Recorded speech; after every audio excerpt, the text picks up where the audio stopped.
Oof, it is really hot in this car. The weather keeps going back and forth, and like hot, cold.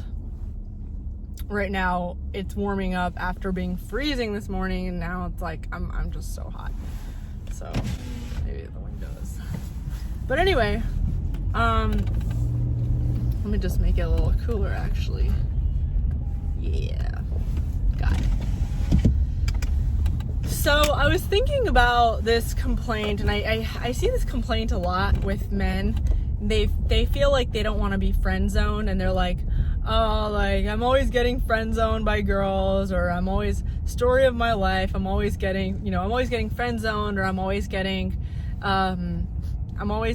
like, or I don't want to be friend zoned. Like I don't want to keep talking to this chick that I like because I don't want her to friend zone me. I want to like go in like sexual right off the bat and like just totally like knock her off her feet and make her want to have sex with me right off the bat.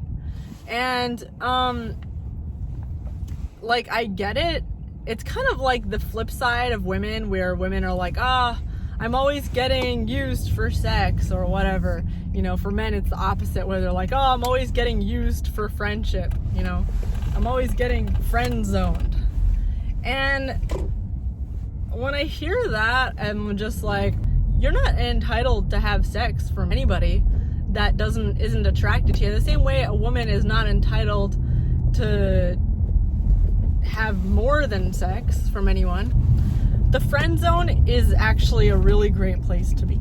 The friend zone is the difference between you having any sort of communication with this woman and having some communication, some access to this woman. So you like a woman, you become friends, she's still talking to you because you guys are friends, because she feels a level of trust with you.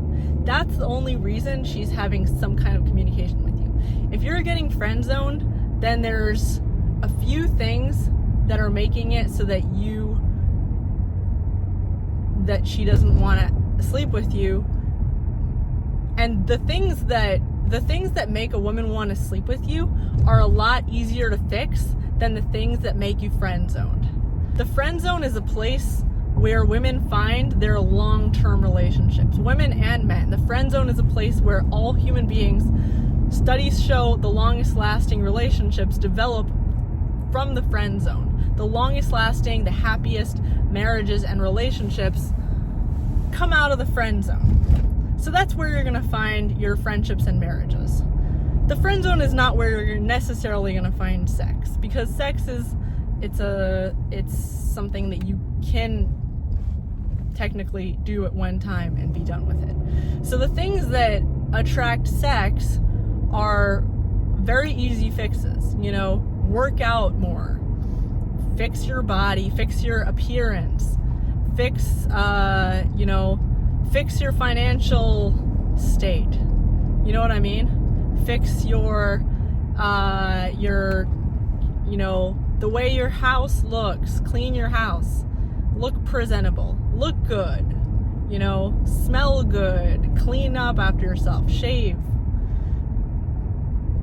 All these things that look and feel attractive for sex, for something that is short term. If you don't want to be friend zoned, those are very easy fixes. You know what's not an easy fix? Your personality. Your long-term, appeal. That is not an easy fix. So guys will look at people will look at those guys that are sleeping with 100 women, and they're like every night they got another girl. You know what I mean? And I know some of those guys, there's plenty of those guys out there that every single night they're sleeping with another girl. They got a list and they're like, knock, knock, every single nationality, whatever.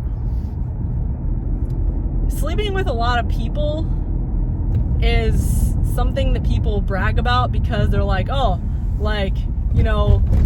kind of confirms their attractive level in terms of status and their looks and things that they were able to work on in a short amount of time. But what nobody talks about is that you can't fix your personality that easily. Your personality, your ability to hold a long-term relationship with someone is, with anyone, is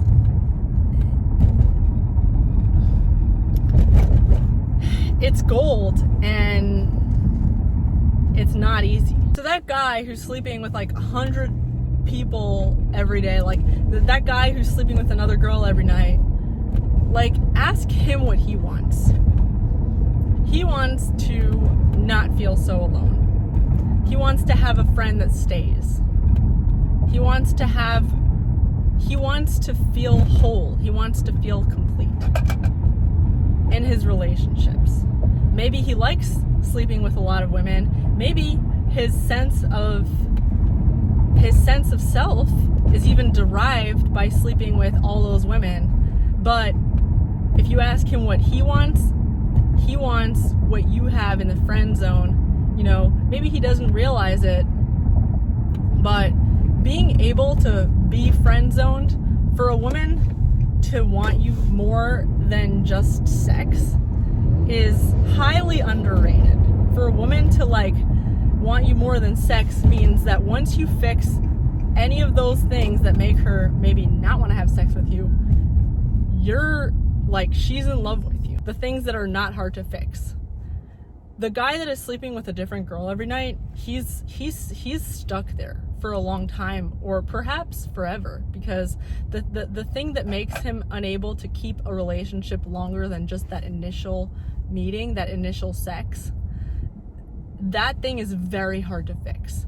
Like, that guy has to go to a lot of therapy, that guy has to do a lot of like work on himself, that guy has to like really like dive deep and discover like, why is he like that? Why can't he hold a long-term relationship? Why are all his relationships so short-lived? And it's like that for women too. Like, in general, you want to be friend zoned. You want to be able to hold long-term relationships with people, because that's the only way that you stop feeling lonely. Loneliness comes from not feeling understood, not being like, you know, and that's something, you know, that's something that I've discovered myself, is like, the longer I'm able to hold my relationships, both my romantic relationships and my friendships, the less lonely I feel. And I'm just like I've always been such a lonely person. It feels nice for someone to want to have sex with you.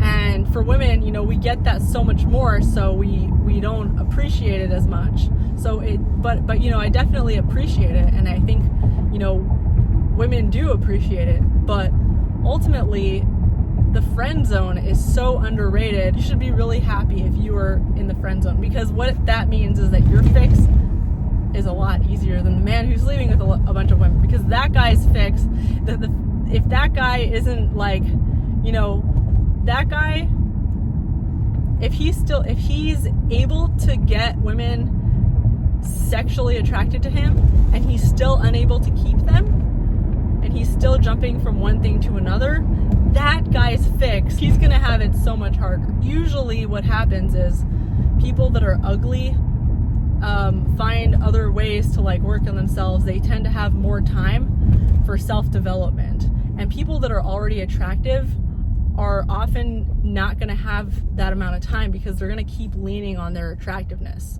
you know, to have short-term relationships.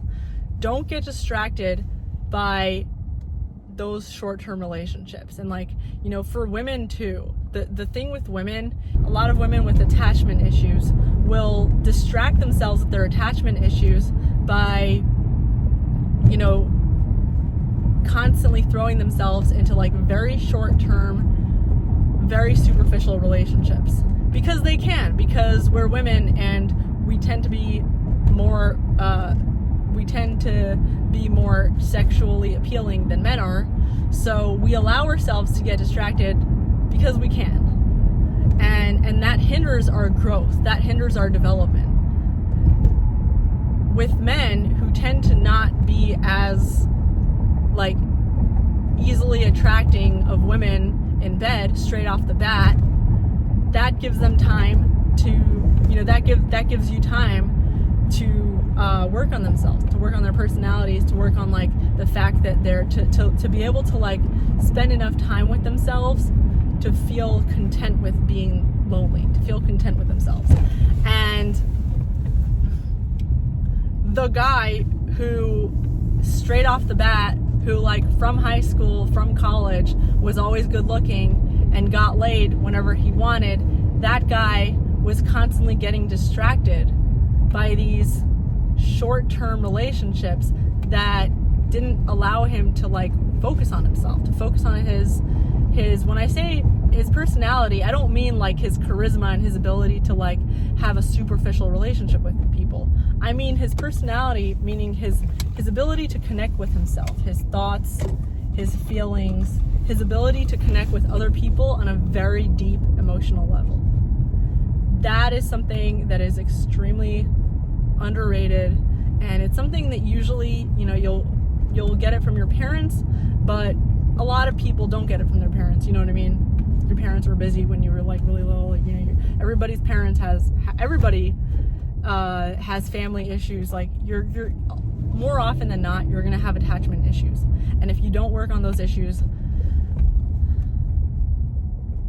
while you're ugly and sexually unappealing, you're not going to do it when you're attractive and appealing. You're not going to do it when you have $1 million and all the girls want to sleep with you, or whatever, multi-million dollars. Like you're more likely than not going to start distracting yourself. So you want to be friend zoned first if you want happiness in life. That's my take on the friend zone. And you know, you might disagree with me, but as a girl, that's something, you know, you need both. You don't want to only have the friend zone, but the other part is the easy part. Anyway, I hope that was like a good analysis of the whole situation. Let me know what you think in the comments.